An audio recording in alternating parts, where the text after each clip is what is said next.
Hello and welcome. And we're introducing the meditation for today. It's part of the wider topic for the week of insight into self and not self.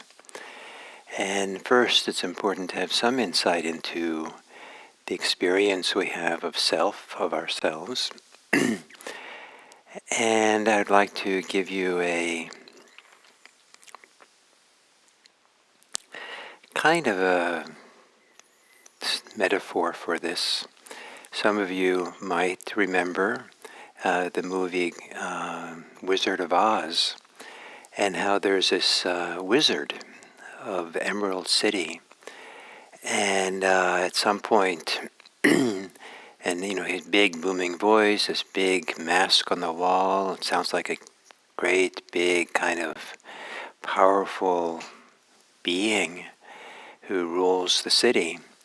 At some point, I think the little dog pulls the curtain open, and behind the curtain, there's this very ordinary, older, kind of harmless-looking man standing there, who's the wizard, who's kind of it's all kind of a show.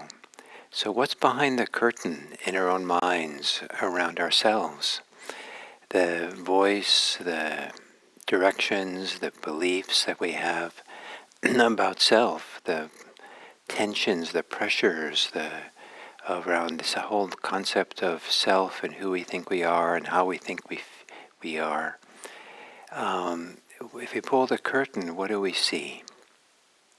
And part of the purpose of meditation, not as an intentional act, but as a consequence of the deep settling with insight meditation, is in fact to pull the curtain around this whole idea, sense, feeling of what self is. And so one of the things that we can start seeing if we pull the curtain is that whatever feeling we have, sense we have, belief we have, coalescing around something that we have around this notion of self. It could be something seemingly as innocent as a feeling of I amness, the place that we am, where we are, kind of as a kind of locus, as a central control tower place. What is the attitude that saturates that sense of self? Is there an attitude of that kind of is a lens through which we see everything?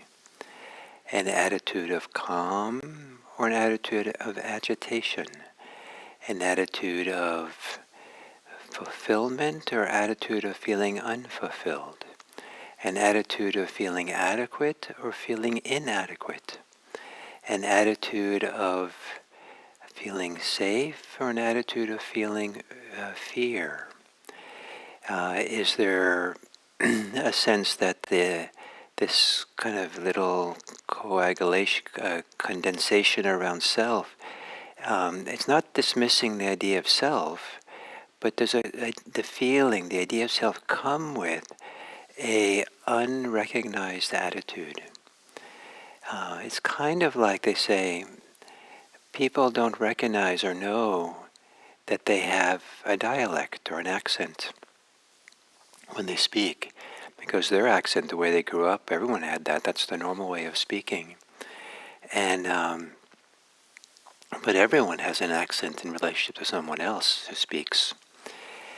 And so we don't even know we have these attitudes that we carry with us for maybe a lifetime, because it's just always been there. It's like we don't even know that it's there.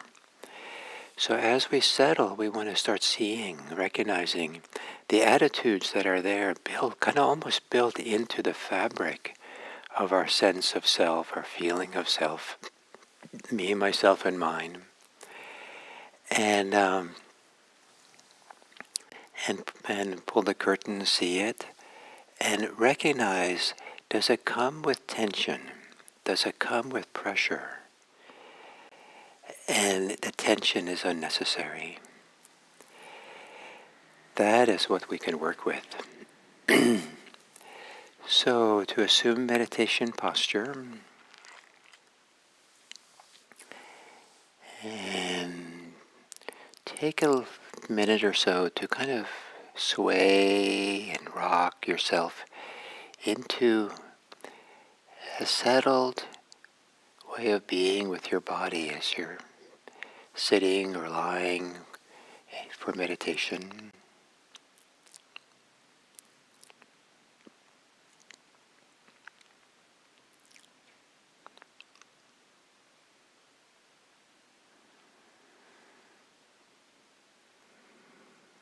And part of this swaying is back and forth is to become a little bit more embodied and to take some care and time with an embodied sense of body to adjust the posture in minute ways so it feels just right.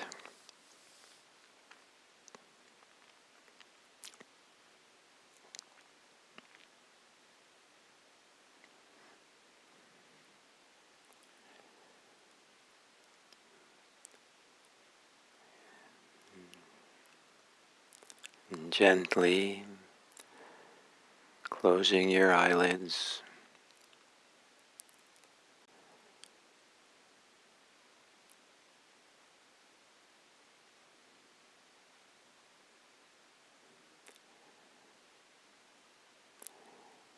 And in this beginning of meditation,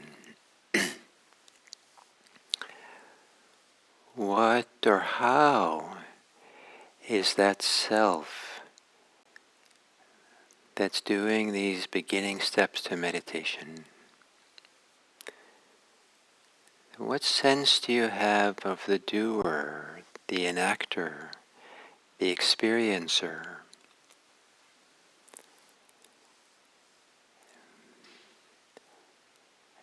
And with that as a exploration,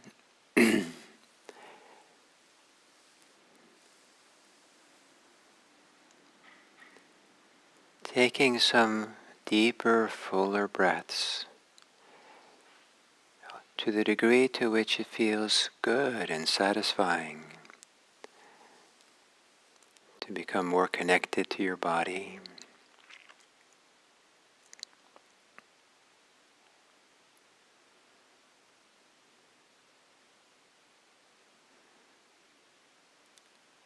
And relaxing on the exhale.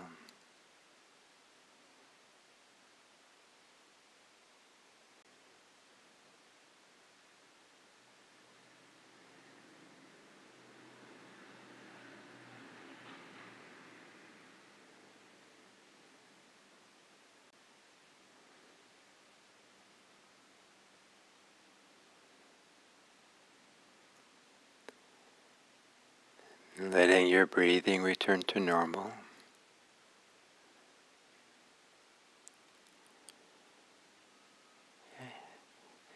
And the inhale, feeling the sensations of your face. There can be a lot of self associated with the face.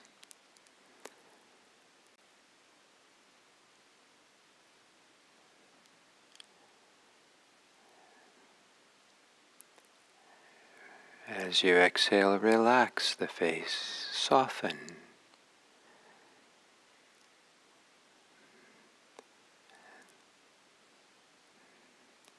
Noticing the self that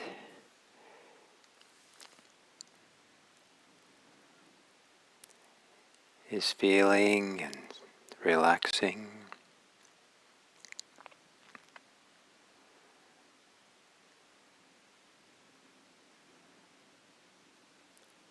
Feeling the shoulders on the inhale.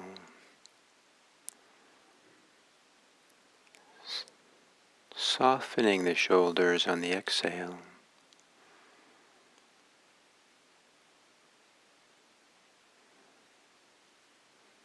Maybe with the help of adjusting your arms and hands a bit.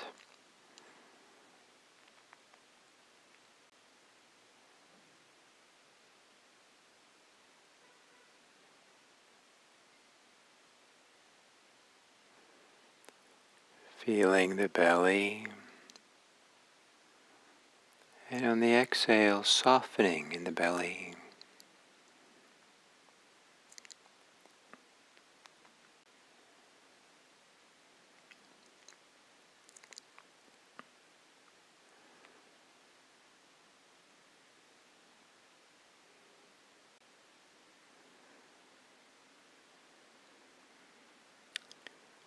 And with a broad global awareness of your body, feeling as much of the body as is easy.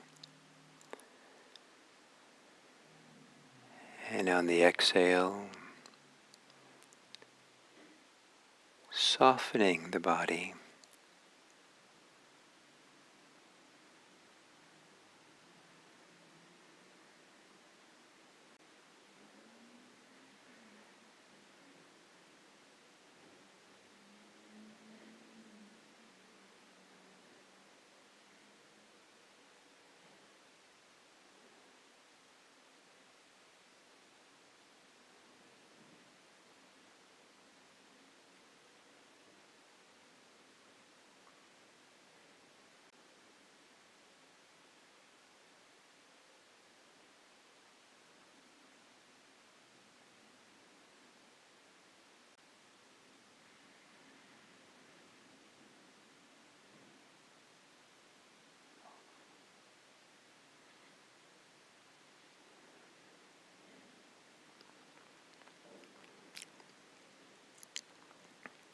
And on the inhale, feeling any tension or pressure, tightness that's associated with a thinking mind.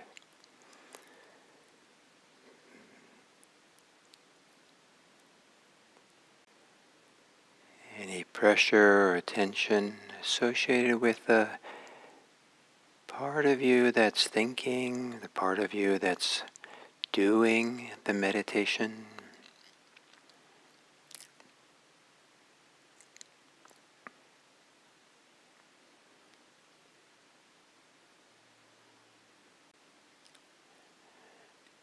And on the exhale, softening that tension, pressure.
And there is a caring way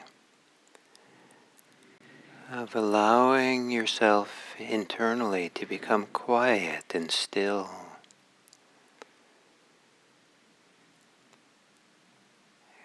Quieting the thinking mind. Finding a place of inner stillness and quiet that heightens your sensitivity to feeling and seeing and recognizing your present moment experience.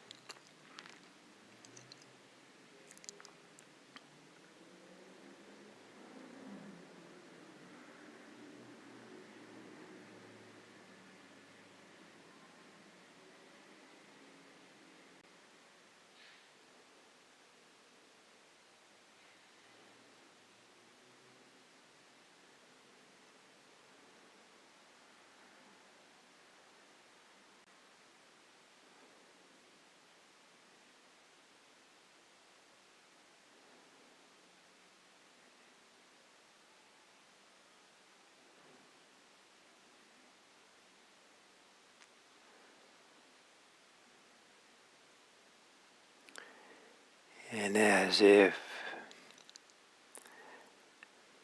the quiet, peaceful, still place within can gaze upon your sense of self, your sense of being the doer, the experiencer, the thinker.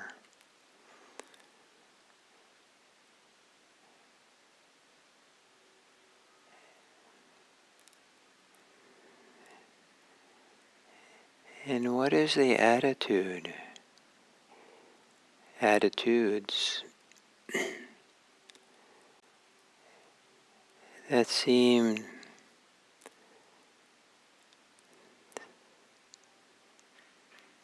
to be within this sense of self.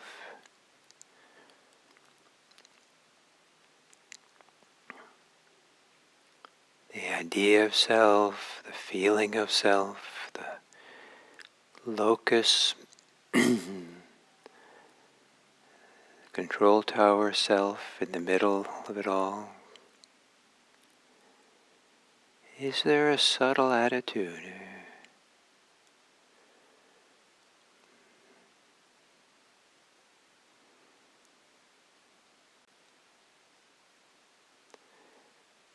An attitude that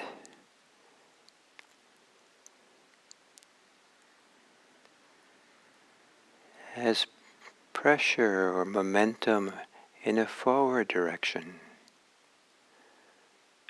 a backward direction,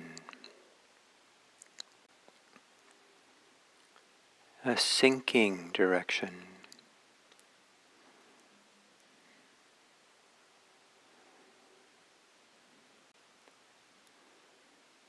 an uplifting direction.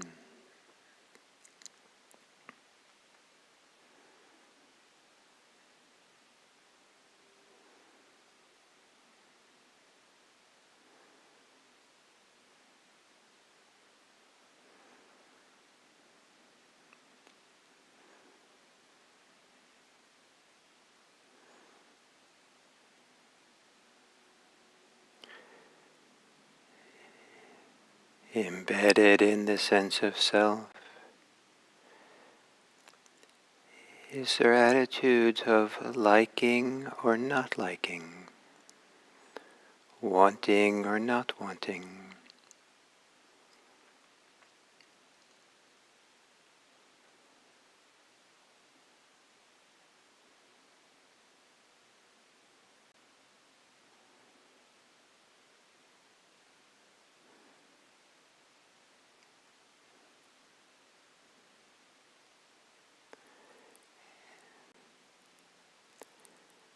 Attitudes that are searching for something, trying for something, or attitudes of giving up or resisting.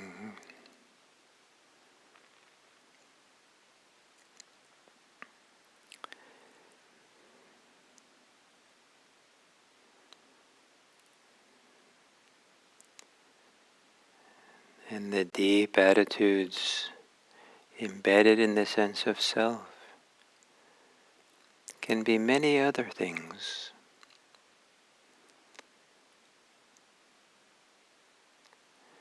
Rather than being too concerned with what you find, when you find something, feel the tension, the pressure,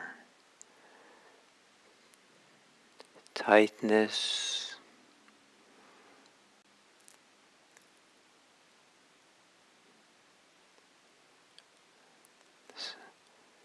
solidity in the center.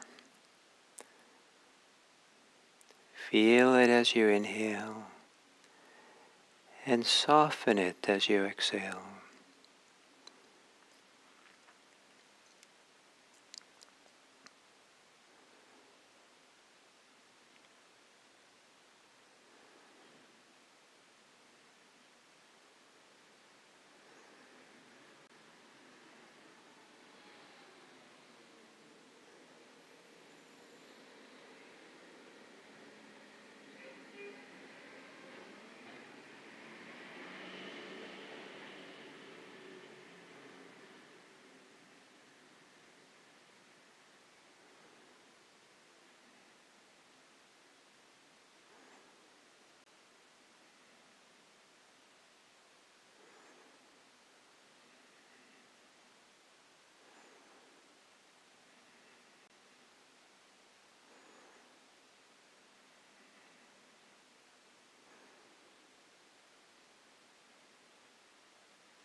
If you can feel or recognize an attitude that seems to come along with your sense of self,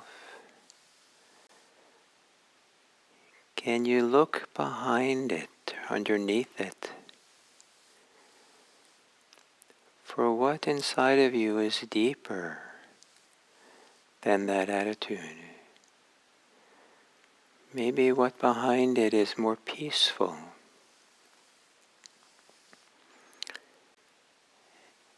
And for the next minute or so, to gently breathe with, breathe through what's behind, what's deeper. Allow it to be known.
And then as we come to the end of the sitting,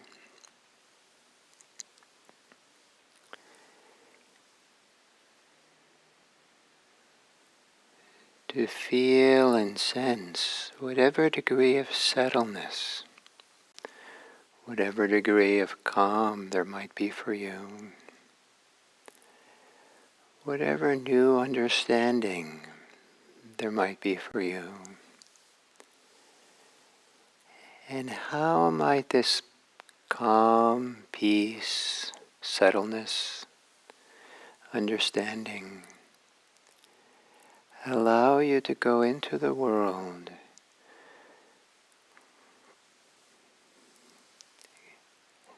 seeing the world kindly, go into the world in a more friendly way, a more generous way,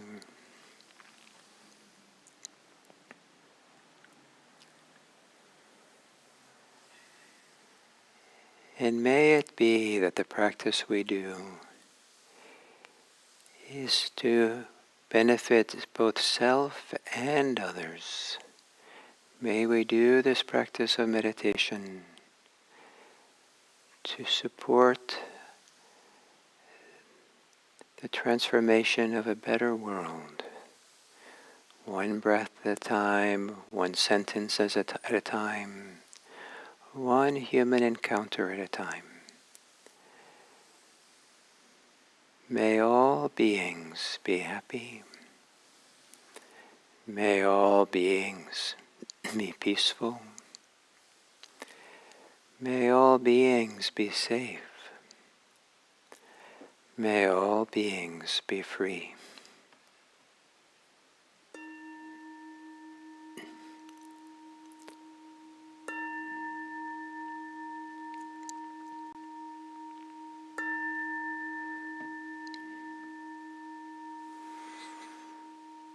Thank you.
So, hello and welcome to this third talk on the third insight, the insight into not self.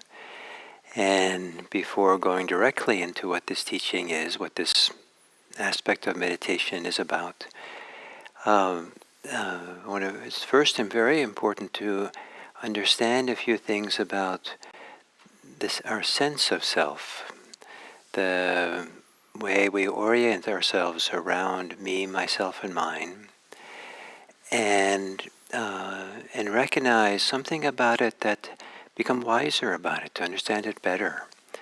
And one of the things to understand better is the degree to which our sense of self is often a magnet for a lot of suffering. It's a magnet for the tensions and stresses that we have in our life. And so the question is, why do we carry this self around if it has such a strong connection to suffering and tension? And one of the reasons for that is that it can, the sense of self, it can have a sense of being very real. After all, it's me, and I'm important. And sometimes the realness of it is not just a figment of the imagination, but comes with uh, uh, the feeling that we're in touch with it. It has a location in our body, maybe in the mind, in the head. Maybe there's a sense of solidity there around this sense of self. So of course it's there, because the very feeling of I amness is not, it can be very broad and spacious, but it can also be kind of condensed, centered around this particular feeling or sense in the body, in the mind, somehow, the heart. And there might be tension, there might be pressure associated with it, and there might be tightness associated with it. And that sense, that the sensations of tension kind of give it a sense of it's something, it's a place, it's a location, it's a real thing. And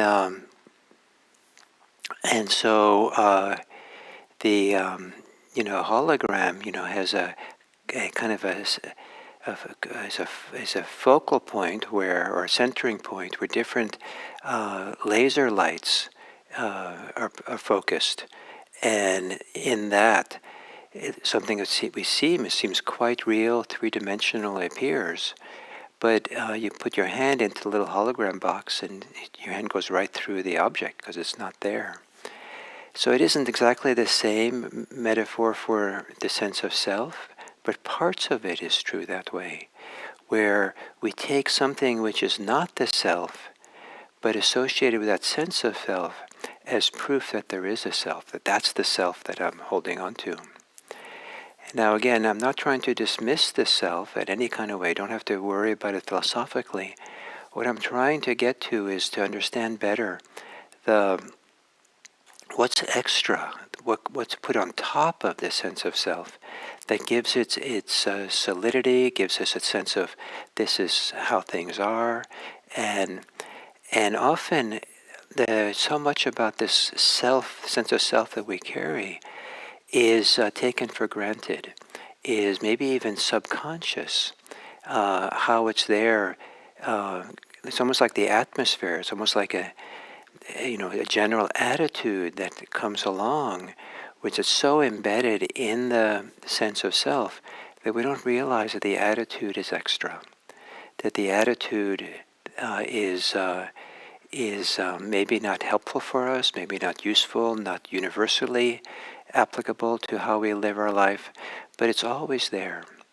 So part of what we can investigate when we really get quiet and settled enough, it's difficult to do in an ordinary, busy, activated life, but if we get into a contemplative, quiet, settled mood in meditation or some other way, it's possible to begin looking, sensing, feeling, recognizing the kind of fundamental attitudes that come along with our sense of self. And this might be, it might be related to what the Buddhism has called the three personality types, the three kind of qualities that our mind activity can have. And there's the desire personality, the aversive personality, and the confused personality. So some minds kind of operate that way. And so, for example, I am more the desire type, and desires are a dime a dozen for me. And so desires can be there, always kind of there in the background, wanting this and wanting that. And that's an attitude, that's a kind of a general mood that sense of self of mine can have. And I've learned to see it, I've learned to recognize it, and I don't see it as defining who I am or necessarily myself, but it's definitely part of this operating system that I have to be wise about. Some people, it's aversive. And everything they see and they touch and experience, there's an initial kind of maybe orientation towards aversion towards it. And they're also, aversion can be a dime a dozen. But if we know it, then we don't have to identify with it. We don't have to believe this is what has to happen because this is kind of built into the whole idea of who I am. It's just aversion. Moments of it arise and pass. And same thing with confusion. A confused mind, it doesn't have to be something we identify with. Maybe confusion is a dime a dozen, but it's just particular moments of confusion. There's no need to wed it to our identity or sense of self. So these are kind of attitudes of desire, attitudes of aversion, attitudes of confusion. There can be attitudes of wanting and not wanting. There can be attitudes of deeply embedded ones are things like fear. Some of these attitudes are more emotional. Emotions sometimes have attitudes built into them. And so there can be pervasive mood in that sense of self, of anxiety. There can be a pervasive mood of hostility. There can be a pervasive mood of inadequacy, pervasive mood of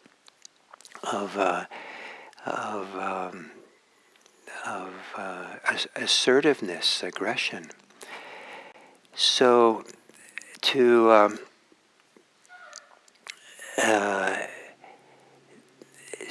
slowly begin recognizing these attitudes that we have, and to begin to see how they are not just embedded in our whole orientation, the way we see ourselves, and as the seer of the world, the way we see the world sometimes, but that also that these attitudes also carry with them a subtle sense of tension, a subtle sense of pressure or tightness, of stress.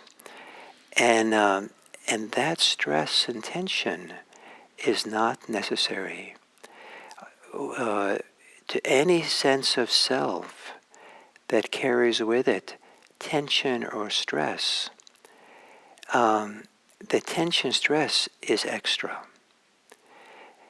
The tension and stress not only may be extra, but it might be the very thing that locks in or keeps tight, keeps the ongoingness of the attitude, the mood, the emotional kind of landscape of this thing that we call the self. So part of the becoming wise about the self is becoming wise about some of the